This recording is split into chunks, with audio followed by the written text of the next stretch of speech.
మన ఆంధ్రప్రదేశ్లో అత్యంత ఎక్కువ సముద్ర తీరం ఉంది. అలాంటి అత్యంత ఎక్కువ సముద్ర తీరం ఉన్న ఈ ఆంధ్రప్రదేశ్ రాష్ట్రంలో గతంలో చంద్రబాబు నాయుడు గారు 3 సార్లు ముఖ్యమంత్రిగా పనిచేశారు. ఇప్పుడు 4వసారి ముఖ్యమంత్రిగా పనిచేస్తూ ఉన్నారు.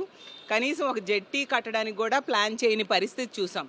కానీ జగన్మోహన్ రెడ్డి గారు ముఖ్యమంత్రి అయ్యాక ఈ రాష్ట్రంలో ఉన్న మత్స్యకారులకి ఉపాధి అవకాశాలు కల్పించడం కోసం, అలాగే ఇక్కడ పారిశ్రామికంగా అభివృద్ధి చేయడం కోసం ఈ రాష్ట్రంలో 4 పోర్ట్లు 10 ఫిషింగ్ హార్బర్లు నిర్మాణం చేపట్టడం కోసం సంకల్పించడం జరిగింది.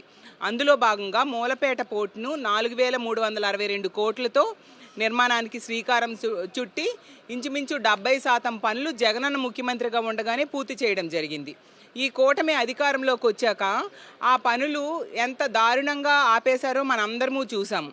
అసలు మూలపేట నిర్మాణానికి ముఖ్యమైన కారణం గతంలో జగన్మోహన్ రెడ్డి గారు పాదయాత్ర టైంలో మత్స్యకారులందరూ ఎక్కడికక్కడ కలిసి తమ కష్టాలు చెప్పుకోవడంతో వాళ్ళకి ఉపాధి అవకాశాలు కల్పించాలి, అలాగే ఎగుమతులను ప్రోత్సహించాలి, పారిశ్రామికంగా అభివృద్ధి చేయాలి అనే ఉద్దేశంతో ఈ పోర్టుల నిర్మాణానికి శ్రీకారం చుట్టారు.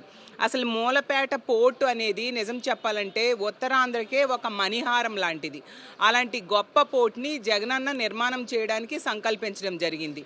దాన్ని ఈరోజు తీసుకుంటే ఈ కూటమిలో ముఖ్యమంత్రిగా చంద్రబాబు నాయుడు గారు అధికారంలోకి వచ్చాక పనులు ఏ విధంగా ఆపేశారో మన అందరము చూసాము.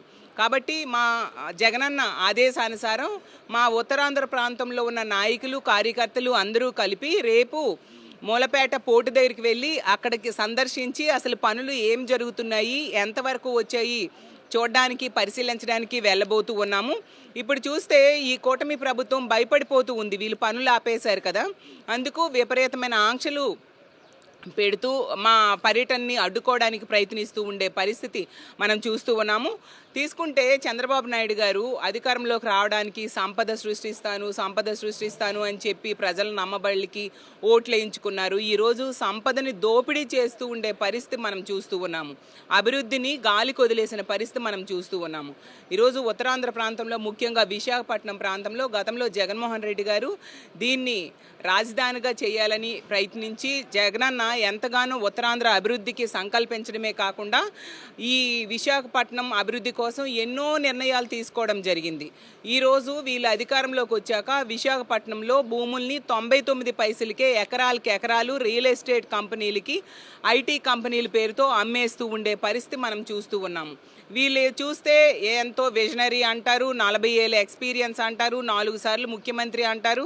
మరి ఇతను ఎందుకు సంపద సృష్టించలేదు సరికదా, సంపదని దోచుకుంటున్నారు, సంపదను అమ్మేస్తూ ఉండే పరిస్థితి అర్థం కావట్లేదు. కాబట్టి ఈ రాష్ట్రంలో ప్రజలందరూ కూడా ఈ చంద్రబాబు నాయుడు గారి కూటమి ప్రభుత్వానికి ఎందుకు ఓట్లేసామని ఈరోజు బాధపడే పరిస్థితి మనం చూస్తూ ఉన్నాము. అలాగే జగనన్న ఆ రోజు ముఖ్యమంత్రిగా ఉండేటప్పుడు విద్యకి, వైద్యానికి, అలాగే వ్యవసాయ రంగాలకి, అన్ని రంగాల వాళ్ళకి అభివృద్ధికి, సంక్షేమానికి ఎంతగానో పెద్దపీట వేయడం జరిగింది. ముఖ్యంగా ఉత్తరాంధ్రలో తీసుకుంటే మూలపేట పోర్ట్ అవ్వచ్చు, అలాగే ఎన్నో ఐటీ కంపెనీలు తీసుకురావడం అవ్వచ్చు, అలాగే ఉద్దానం ప్రాజెక్టు కోసం అన్ని 100 కోట్లు ఖర్చు పెట్టి ఉద్దానం సమస్యకి శాశ్వత పరిష్కారం చూపెట్టడానికి జగనన్న ఆ రోజు ప్రయత్నించడం జరిగింది. అన్ని జగనన్న చేస్తే ఈరోజు వీళ్ళు అధికారంలోకి వచ్చి క్రెడిట్ దోపిడీ చేస్తూ ఉండే పరిస్థితి మనం చూస్తూ ఉన్నాం. చేసినవన్నీ జగనన్న అయితే ఆ క్రెడిట్ని వీళ్ళు చోరీ చేస్తూ దోపిడీ చేస్తూ పబ్బం గడుపుకుంటూ ఉన్నారు తప్ప ఒక కొత్త ప్రాజెక్ట్ తేడానికి కూడా వీళ్ళు ప్రయత్నించిన పరిస్థితి. వెన్సేపు కూడా వాళ్ళ జోబులు నింపుకోవడానికే ప్రయత్నిస్తూ ఉన్నారు. ఎట్టి పరిస్థితుల్లో ఈ మూలపేట పోర్ట్ అనేది పూర్తి చేయాలి. రానున్న రోజుల్లో భావితరాలకి ఉపాధి అవకాశాలు కల్పించడానికి ఈ కూటమి ముందుకెళ్లాల్సిన బాధ్యత ఉంది. అది పూర్తయ్యేంత వరకు కూడా మా వైఎస్ఆర్ కాంగ్రెస్ పార్టీ మా జగనన్న ఆదేశానుసారం ప్రజల తరపున పోరాటం చేస్తామని తెలియజేస్తున్నాను.